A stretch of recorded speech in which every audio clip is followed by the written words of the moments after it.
10 വർഷത്തെ വികസന നേട്ടങ്ങൾ എണ്ണിപ്പറഞ്ഞ് LDFന്റെ ജില്ലാതല പ്രചാരണങ്ങൾക്ക് തുടക്കം കുറിച്ച് മുഖ്യമന്ത്രി പിണറായി വിജയൻ. കോൺഗ്രസിനെയും BJPയെയും കടന്നാക്രമിച്ചായിരുന്നു പത്തനംതിട്ടയിൽ മുഖ്യമന്ത്രിയുടെ വാർത്താസമ്മേളനം.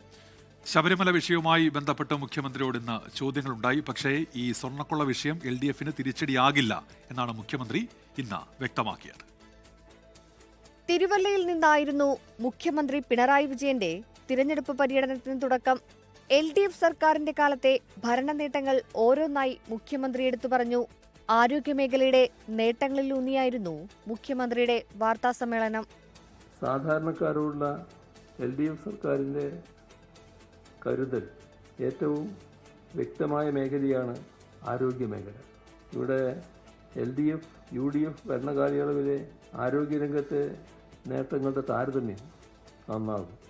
ഇത്തരമൊരു മാറ്റം എത്രത്തോളം വലുതായി ഉണ്ടായി എന്നത് മനസ്സിലാക്കാൻ ആ താരതമ്യം സഹായിക്കും. ശബരിമല വിഷയം UDFും BJPയും പ്രചരണമായുധമാക്കിയാലും അത് LDFനെ ബാധിക്കില്ല. പത്മകുമാറിനെതിരെ പാർട്ടി നടപടി സ്വീകരിച്ചെന്നും മുഖ്യമന്ത്രി പറഞ്ഞു. ശബരിമല വിഷയത്തിൽ ഒരു കാര്യം വ്യക്തമാണ്, LDF സർക്കാർ കൃത്യതയോടെയാണ് നിലപാടുകൾ സ്വീകരിച്ചിട്ടുള്ളത്. പത്മകുമാറിന് ജാമ്യം കിട്ടിയ ഉടനെ ഞങ്ങൾ ചെയ്തത് അദ്ദേഹത്തെ എല്ലാ ഉത്തരവാദിത്തങ്ങളിൽ നിന്നും മാറ്റി നിർത്തുകയാണ്. മാറ്റി നിർത്തിക്കൊണ്ട് അന്വേഷണം നടത്തുകയാണ്. ഇപ്പോൾ അതിന്റെ ഭാഗമായിട്ടാണ് മറ്റു തീരുമാനങ്ങൾ ഉണ്ടാവുക. ഇപ്പോൾ ആ സ്ഥിതിയിലാണ് കിടക്കുന്നത്.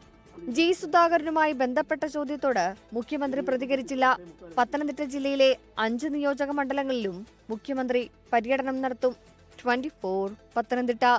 ലോകത്തെവിടെയായാലും ഏത് സമയത്തും 24 വാർത്തകളും ഓഗ്മെന്റഡ് റിയാലിറ്റി പാക്കേജുകളും എക്സ്പ്ലെയിനറുകളും വിശദമായി കാണാൻ ഞങ്ങളുടെ YouTube ചാനൽ നിങ്ങൾക്ക് സബ്സ്ക്രൈബ് ചെയ്യാം.